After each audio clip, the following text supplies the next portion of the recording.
can't explain all the feelings that you're making me feel.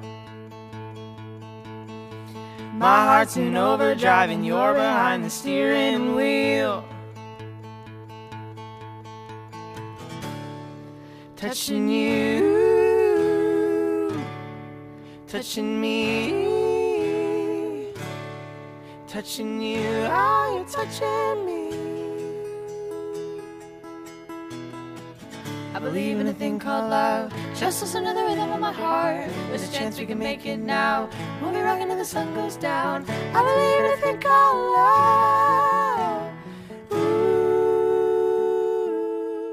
Well, she is actually friends with one of my old roommates, and when I moved in, she was kind of coming around hanging out a lot with my roommates, and so that's how I first met her.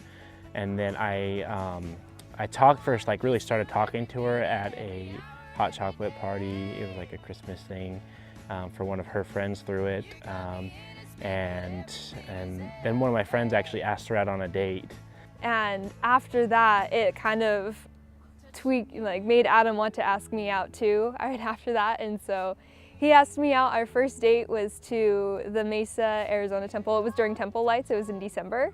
So we just went and got Dutch Bros hot chocolate and we went to the temple and he was really nice. We just talked and we snuggled a little bit because it was cold. The first kiss happened, me and some of my friends wanted to do this cool movie in the desert type of thing. So what we did was we brought a generator out to the desert and set up a projector screen and did a movie, and then I had an old couch that we brought out there. It was a starry night, you know, when you're out in the desert and those stars are just the best. We were just talking and we would just always have really good conversations, and it was always really easy to talk to him, and then we just ended up like looking at each other and I was like, oh my gosh, if he doesn't kiss me now, I'm gonna die. I just felt like I wanted to kiss her, and so I just kind of leaned over. And then he just kind of went in and he kissed my nose first, and I thought it was the cutest thing, and I was like, oh my gosh, and I think I goes like that, and then he went and kissed me, and it was the best first kiss, and I was like, I think I'm gonna marry him.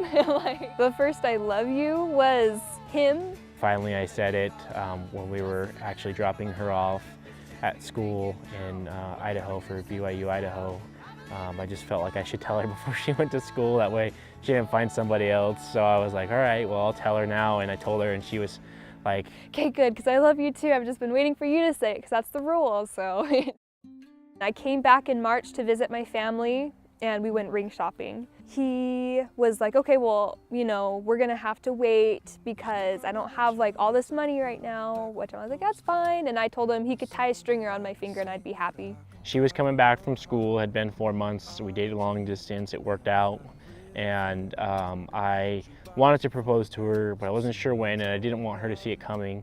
So I told her that I was gonna, you know, plan a proposal around July sometime. I told him, I was like, let's go to Antelope Canyon. He told me, he's like, hey, I also got some string to tie around your finger so that we could take a picture there. As I tied a string around her finger, because it was just kind of an inside joke, you know, like, oh, I'm just gonna tie a string around your finger because I'm too poor to afford a ring. He tied it around my finger, but it was still connected to like the stool thing, you know? And he was like, okay. And so I was like gonna go like this for a picture because my mom had her camera, and I was like, you know, and he was like, no, he's like, here, hold your hand kind of like this. And I'm like, what are you talking about? And then I just kind of flipped it out on the string, and it just went down the string and right onto her finger. And it was the ring that I had like wanted the most. And I was like, what the heck? And then he got down on his knee, and there's like a picture. I've got this string on my finger, and I'm like, because I was dying. I had no idea it was happening. And because it was I wanted to go to Antelope Canyon, and he just planned around it, so I had no idea. I'm looking forward to being able to just have a place together and just kind of start our lives, you know, and kind of just have our own stuff and try to build up, you know, what we need in life. I am so crazy, like, in love with him, and he's so good to me, and he makes every day so great. And I'm such a baby about stuff, and I'm always like Adam, and he'll just like hold me. He just deals with all my crap and when I'm being crazy, and I just really like that. It's always going to be nice to be able to just not have to go home at night and just fall asleep in my bed and not have to worry about trying to make it home at 2 in the morning or whatever when I'm super exhausted.